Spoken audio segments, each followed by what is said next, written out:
Jack and the Beanstalk. Once upon a time, there was an adventurous young boy named Jack. He lived with his widowed mother on a small farm at the base of the Green Mountains. Jack and his mother were very poor, and their only way to make a living was by selling milk from their dairy cow, Bessie. Early one morning, before the sun even rose, Jack's mother woke him up. With tears in her eyes, she said, "Jack, you must go to the market today and sell sweet Bessie." Surprised, Jack answered, "But why, Mother?" She responded, "We have no choice, Jack. Winter is coming, and our house needs repairs if we don't want to freeze to death." On his way into town, Jack encountered a strange old man who made him an offer. He would buy Bessie, and in exchange, he would give Jack a bag of beans. "These are magic beans worth more than any gold, and they will help you find a great treasure," said the man. Full of hope, Jack made the trade. Jack ran home very excited to tell his mother about his trade. He proudly showed her the beans. But instead of being happy, she was furious. She didn't believe in magic and said that they had now lost both Bessie and their money. She put Jack to bed without dinner and threw the beans out his window in despair. The next morning, when Jack awoke, he was surprised to see that the room was totally dark. He looked out the window and figured out why. During the night, the beans had grown into a gigantic beanstalk that reached up, up, up, until it disappeared into the clouds. "The old man was right. I knew those beans were magic, and maybe there is a treasure," thought Jack. Excited, Jack started to climb the beanstalk. Up, up, up he climbed for a long time, dreaming of the treasure until he crossed over the sea of clouds, which then magically turned into a green meadow.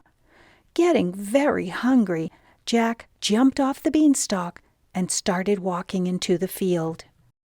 Finally, he came upon a gigantic door attached to a gigantic castle and knocked, hoping to get some food.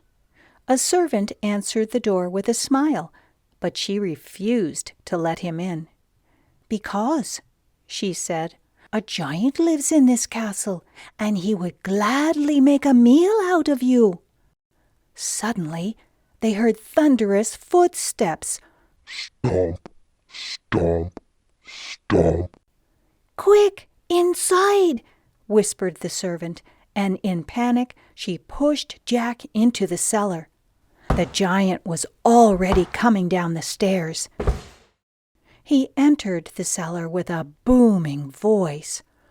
"Fee, fi, fo, fum," roared the giant. "I smell the blood of an Englishman. Be he alive or be he dead, I'll grind his bones to make my bread." "No, my lord," replied the frightened servant.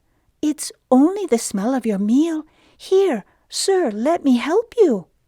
And she started serving the giant his food to distract him, while poor Jack, hiding in the cellar behind enormous hams, was trembling with fear. After the giant had filled his belly, he demanded, "Bring me my bag of gold coins, servant. I want to count them." The servant obeyed immediately. The giant carefully counted his gold coins.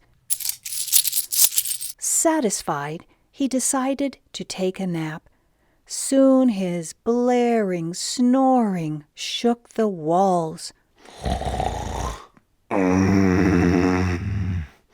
Once he was sure that the giant was asleep, Jack crept out of the cellar. As quietly as he could, he took the gold coins one by one out of the giant's bag and placed them in an empty sack he had found. When his sack was full, Jack started towards the door. When he reached the threshold, the sack hit the door and made a loud noise. Jack started running. The giant woke up and rushed after him, but he stumbled over his own giant feet and crashed to the ground. While the giant was slowly getting up, Jack ran for his life. Jack reached the tip of the beanstalk and started to slide down towards the bottom. The giant wasn't far behind, but he was so heavy that when he climbed onto the beanstalk, the stem bent down. The giant's big hands slipped, and he fell off into the sea of clouds. When Jack arrived home, he found his mother desperately looking for him near the root of the beanstalk. When he appeared through the clouds, she was relieved and overjoyed with happiness. He showed her the sack of gold coins.